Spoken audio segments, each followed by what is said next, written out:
October 1943, Škoda Works Plzeň, occupied Czechoslovakia. The night shift klaxon echoed through Factory Hall 7 at exactly 10 p.m., the same as it had every night since German occupation began in March 1939.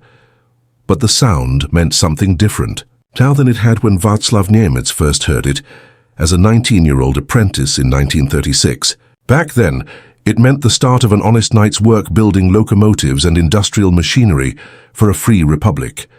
Now it meant 8 hours of building transmission components for Tiger tanks under the supervision of SS guards who would shoot you for working too slowly or, paradoxically, for working suspiciously fast. Václav was 26 years old, thin from inadequate rations, with hands that were permanently stained with cutting oil and metal dust. Before the war, he'd been on track to become a master machinist, one of the skilled craftsmen Škoda relied on for their reputation of precision engineering. Now he was Arbeiter 2847, Worker 2847, a number stamped on the identification card he had to present 4 times per shift. The factory floor in October 1943 looked nothing like the orderly industrial cathedral it had been in 1939. Half the Czech workers were gone, replaced by forced laborers from across occupied Europe.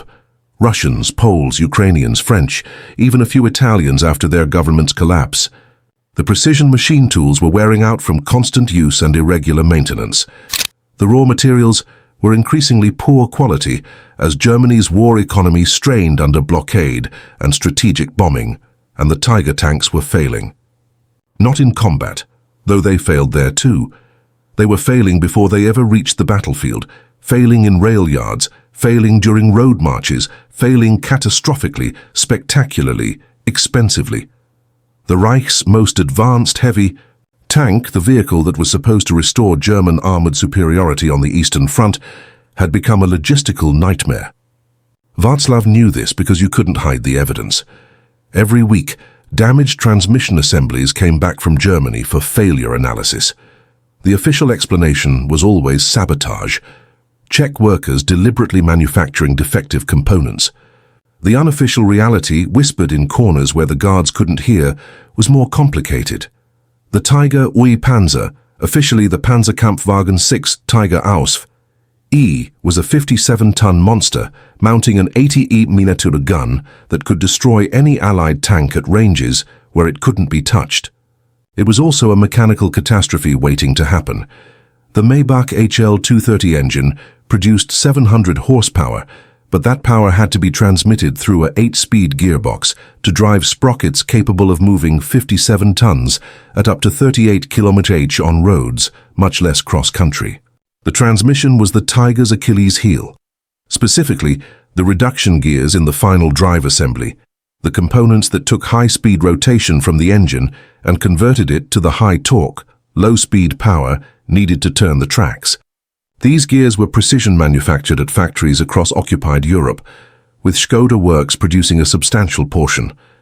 The specifications were exacting: gear teeth machined to tolerances of 0.0 mm, surface hardness of 58 to 62 on the Rockwell, scale tooth geometry calculated to distribute load across the maximum contact area.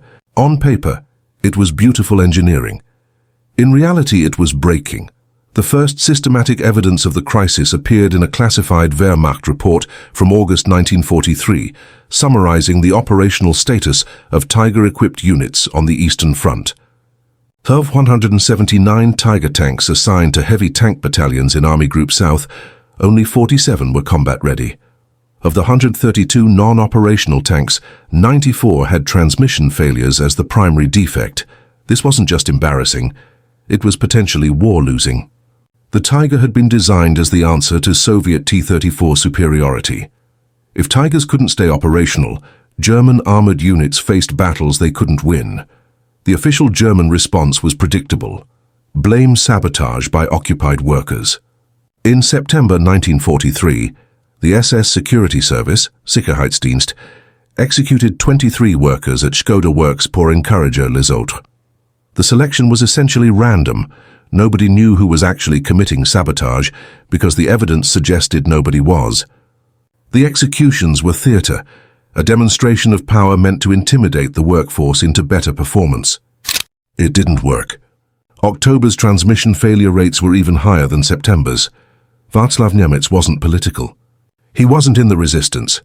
He wasn't a saboteur, at least not consciously.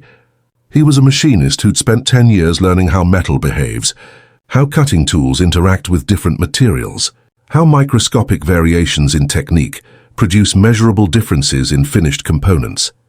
And he was noticing something the German engineers weren't seeing. The problem started with materials.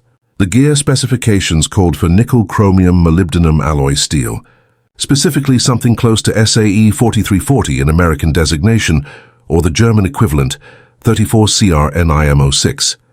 This steel, properly heat-treated, could achieve the required hardness while maintaining enough ductility to resist shock loading. But by late 1943, Germany was running short of alloying elements. Nickel was particularly scarce. The main sources were New Caledonia, controlled by Free France, and Canada, very much at war with Germany. German metallurgists were reformulating alloy steels with reduced nickel content, compensating with other elements and modified heat treatment. The reformulated steel met specifications on paper. It tested correctly for hardness. It showed acceptable tensile strength, but it behaved differently under machining than the original specification steel. Václav noticed it first at the micro level in the way his cutting tools wore. The reformulated steel was harder on carbide cutting tools, creating more heat during machining. This wasn't dramatic, maybe a 15% reduction in tool life, but it was consistent. The extra heat mattered because gear teeth aren't simply cut. They're generated through a precise process using specialized hobs, cutting tools, that gradually shape the tooth profile. The cutting process generates significant heat, which causes microscopic expansion in both the workpiece and the cutting tool. Skilled machinists compensate for this automatically, adjusting feed rates and cutting speeds to maintain consistent results as temperatures rise. But the German specifications for gear manufacturing had been developed using the original alloy steel. They specified exact cutting speeds, feed rates, and cooling protocols. When applied to the reformulated steel, which generated more heat, these specifications produced gears that were microscopically different from the design intent. How different? Maybe 0.0 mm variation in tooth profile, maybe slight differences in surface finish. Nothing that would fail inspection with the available measuring instruments, but enough to matter under combat loads. Václav saw the returned failed gears every week. They came back in wooden crates marked Defect Analyze, and were stored in a corner of the factory floor, presumably for engineering investigation that never seemed to happen with any urgency. During his meal break, 20 minutes at 2 a.m., Václav would sometimes examine these failed components. The SS guards didn't stop him. Analyzing failures to prevent future defects was technically part of quality control. What he noticed was a pattern. The gear failures almost always initiated at specific points on the tooth surface. Not at the root, where maximum stress concentration should occur according to engineering theory, but about 2/3 up the tooth profile. The failure mode was consistent. A small pit or spall in the surface, followed by rapid crack propagation, ending in catastrophic tooth fracture. This failure pattern indicated contact stress concentration. The gears were touching at points where they shouldn't be making primary contact. That meant the tooth geometry was wrong, even if it measured correctly with calipers and micrometers. Václav understood something the German engineers apparently didn't. Measurement under inspection conditions doesn't perfectly predict behavior under operating conditions. A gear tooth measured at 20 degrees C in a quality control room might have slightly different geometry than the same tooth operating at 90 degrees under combat. Loads, the specifications, assumed that gears manufactured to tolerance would mate correctly under all conditions. This assumption was wrong. By November 1943, Václav had been thinking about this problem for weeks. Not because he wanted to help the German war effort, the opposite, but because the random executions would continue until someone figured out what was actually wrong. And the SS didn't distinguish between deliberate saboteurs and innocent workers when they needed to fill their execution quotas. His own survival depended on the factory meeting production quotas with acceptable quality. Too many failures meant more executions. Success meant stability, which meant survival. He started experimenting during night shift when supervision was lightest. The SS guards were present, but less attentive at 3 a.m. than during day shift, when German civilian engineers made their rounds. His experiments were subtle.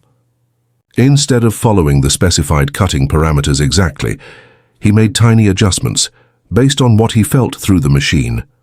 A slight reduction in feed rate when the cutting tool started chattering. A minor increase in cutting speed when the chips weren't forming cleanly. Small adjustments to coolant flow based on the smell of the cutting oil. Experienced machinists could tell from the odor when heat buildup was excessive.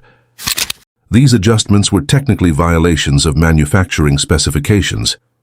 The German engineers had calculated optimal parameters, and workers were expected to follow them exactly. Deviation was potentially sabotage, but Václav's deviations had a curious effect. The gears he produced had slightly different surface characteristics than specification gears.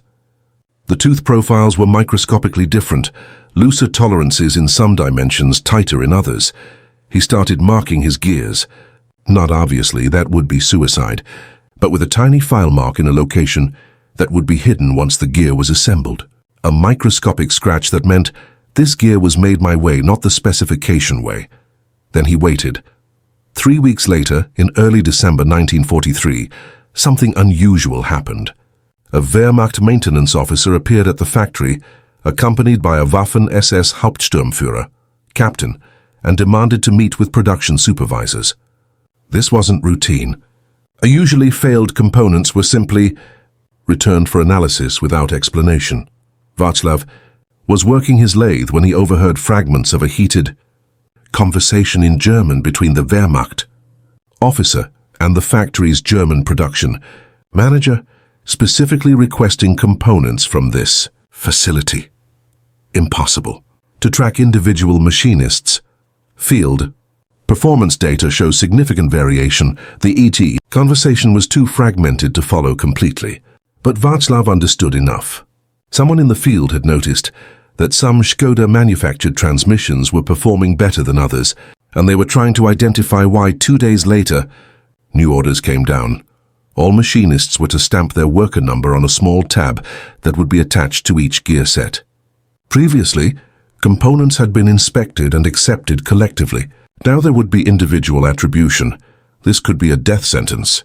If your gears failed in the field, the SS would know exactly who to execute, or it could be an opportunity. Václav made a decision that required either courage or fatalism. It was hard to tell the difference. In occupied Czechoslovakia, in December 1943, he would manufacture gears his way openly and let the field results speak for themselves. His technique wasn't complicated, but it required judgment that couldn't be easily codified.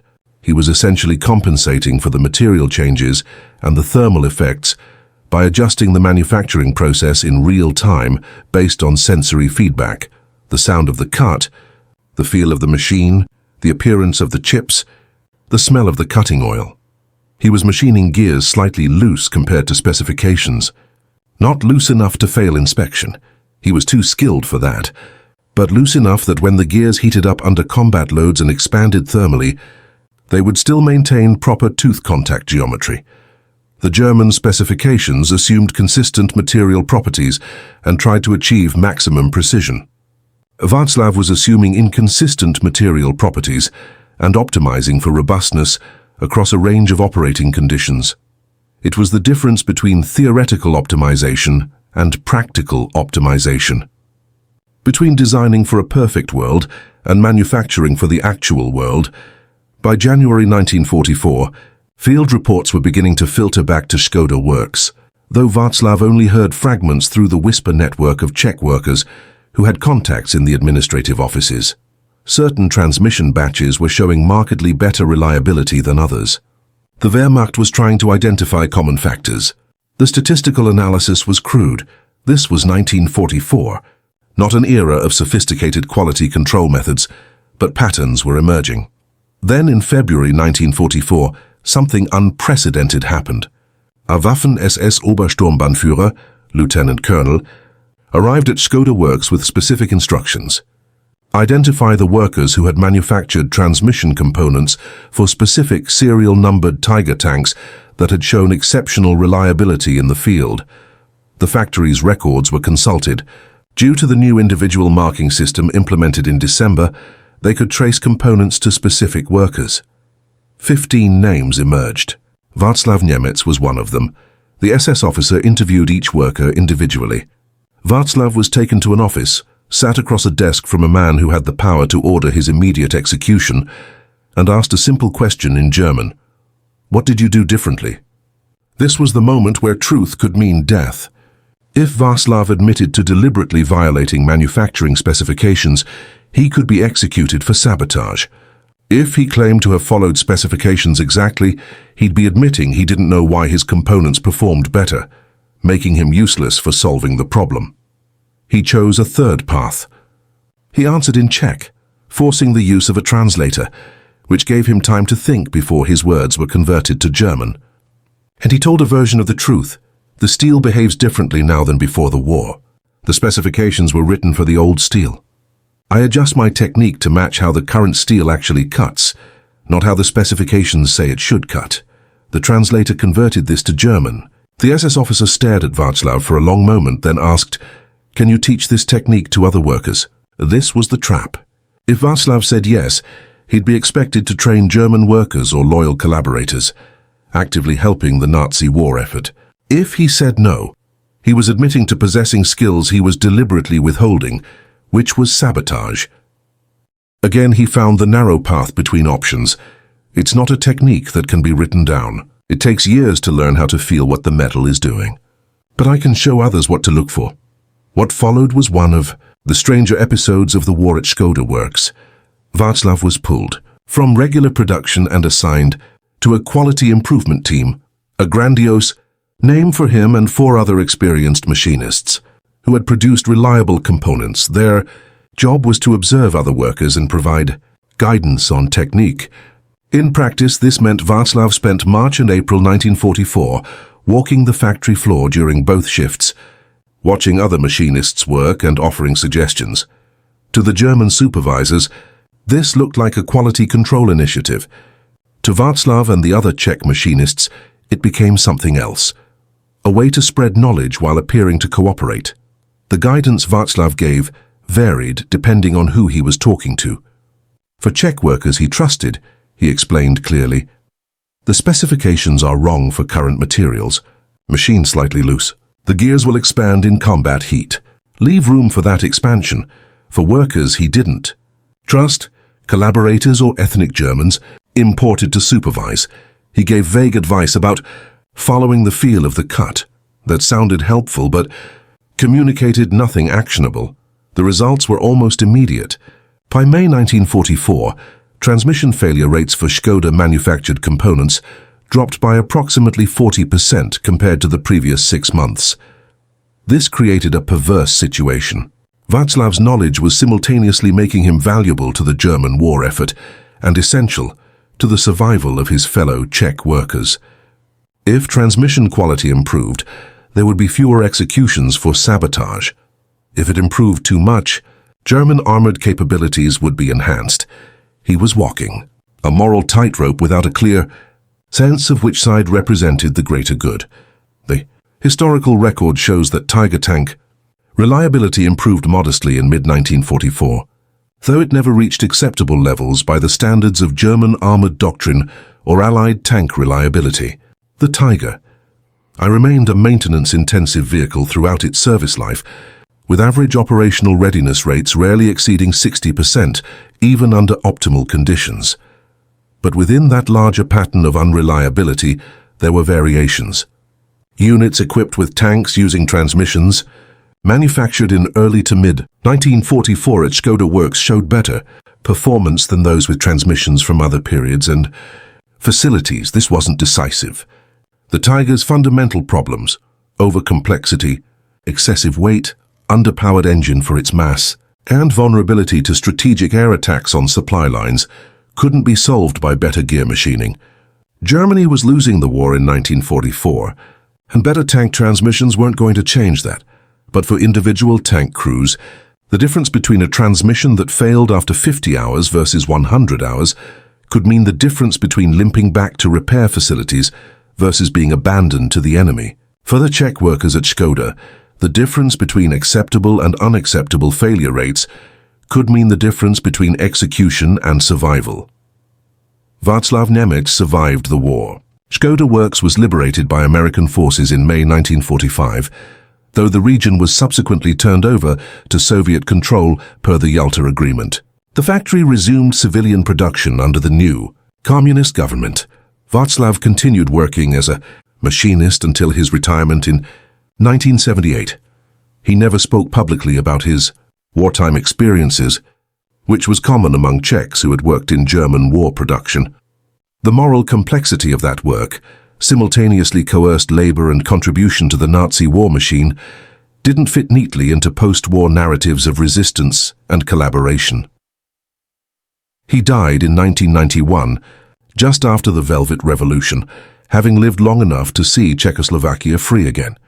Among his possessions was a small notebook containing cryptic technical notes about gear-cutting parameters and material properties, a record of knowledge that had once kept him and his fellow workers alive. The larger truth, the story of Václav Němec reconstructed, here from fragmentary records and the general historical context of Czech forced labor and Tiger tank production, illustrates several uncomfortable truths about occupied populations during World War II. First, the binary of resistance versus collaboration fails to capture the reality most people lived. Václav wasn't in the active resistance, planting bombs or passing intelligence to the Allies. But he wasn't a willing collaborator either. He occupied the vast grey zone where most people existed, trying to survive while minimizing harm. Second, technical competence in service of evil creates impossible moral positions. By making tank transmissions more reliable, Václav was theoretically helping Germany kill more people. But by solving the sabotage problem, he was protecting hundreds of workers from execution. Which moral calculation takes precedence? Third, the knowledge gap between theoretical engineering and practical manufacturing created spaces where occupied workers could exercise limited agency. The German engineers knew the equations. The Czech machinists knew how metal actually behaved. That knowledge gap was where survival existed. Fourth, official histories tend to erase these stories because they're morally complicated. Post-war Czechoslovakia didn't celebrate people who made German weapons work better, even if they did it under coercion, and even if it saved lives. The narrative required clearer heroes and villains. Finally, the story reveals how innovation happens under constraint. Václav's insight about compensating for material variations by adjusting manufacturing process wasn't developed in a laboratory or design office. It emerged from necessity, from survival pressure, from the accumulated embodied knowledge of a skilled craftsman applied to an urgent problem. The German engineers who designed the Tiger transmission weren't incompetent. They were working with sophisticated theoretical frameworks based on metallurgy, mechanical engineering, and manufacturing science. Their specifications were mathematically correct for the assumptions they made, but they assumed consistent material properties that no longer existed in Germany's collapsing war economy. They assumed manufacturing conditions that weren't achievable with worn-out tooling and exhausted workers. They assumed their workers would follow specifications exactly rather than adapting to actual conditions. Václav and the other experienced machinists had different knowledge.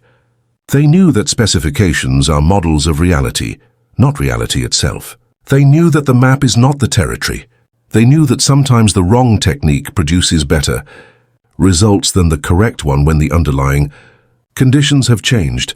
This is the same insight that Frank Szymanski had with his rivet patterns, though applied in a morally darker context. Theoretical optimization can be inferior to practical optimization when the real world doesn't match theoretical assumptions. The difference is that Frank's story can be told as heroic contribution to Allied victory. Václav's story is a tragedy of competence in service of survival, where success meant helping build better weapons for a genocidal regime, and failure meant execution. The technical lessons from wartime Czech manufacturing did survive in disguised forms. Post-war manufacturing engineering, particularly in metalworking, increasingly recognized that process control should account for material variation rather than assuming perfect consistency. The concept of robust design be engineering for acceptable performance across a range of conditions rather than optimal performance under ideal conditions became central to quality control. Methodology. Whether these insights owe anything, specifically to the experiences of workers like Václav, is impossible to determine. The knowledge didn't flow through formal publications or academic research. It survived in the tacit knowledge of machinists, passed from experienced workers to apprentices in factory settings across Europe as industry rebuilt after the war. Škoda Works itself became a symbol of Czech industrial resilience. Under communist control, it remained a major manufacturer, though focused on locomotives, trolleybuses, and civilian machinery rather than weapons.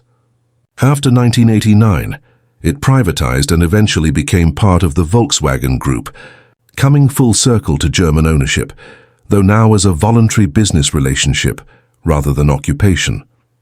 The factory halls where Václav worked were demolished in the 1970s during modernization. No plaques commemorate the workers executed in 1943 for sabotage they didn't commit. No memorials honor the machinists who kept their fellow workers alive through technical competence that simultaneously aided the Nazi war effort. This absence of commemoration is itself significant. It reflects the difficulty of honoring morally compromised survival. How do you celebrate someone for making enemy weapons work? How do you condemn someone for doing so to prevent executions? The answer, perhaps, is that you don't try to simplify it into celebration or condemnation. You acknowledge the impossible position occupied workers faced, the narrow spaces where they exercised what limited agency they had, and the moral complexity of survival under occupation. Václav Němec, if he existed as described here, or if he represents a composite of workers who faced similar situations, wasn't a hero or a villain. He was a skilled craftsman trapped in history's machinery, using the only tools he had, technical knowledge and practical judgment, to navigate between death and collaboration. The gears he machined turned in Tiger tanks that killed Allied soldiers and Soviet troops fighting to liberate Europe. Those same gears kept Czech workers alive, who might otherwise have been executed for sabotage they didn't commit. Both things are true. History, like a transmission under combat load, rarely runs as smoothly as the specifications suggest it should.